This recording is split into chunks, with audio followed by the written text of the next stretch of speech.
একটা কথাই শুধু আমার জানতে ইচ্ছে করে, একটা মন দুইজনারে দিলি কেমন করে? মনের মানুষ বদল করাই ছিল কি তোর পেশা রূপারে?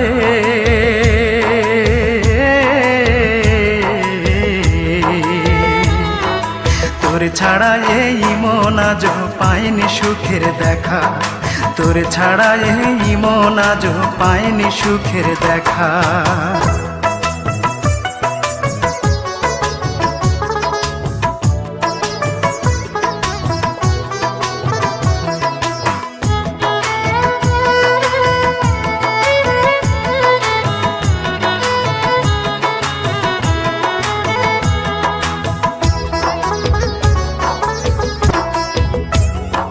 সেই যে গেলি আমায় ছেড়ে, 5 বছরের প্রেম কেহ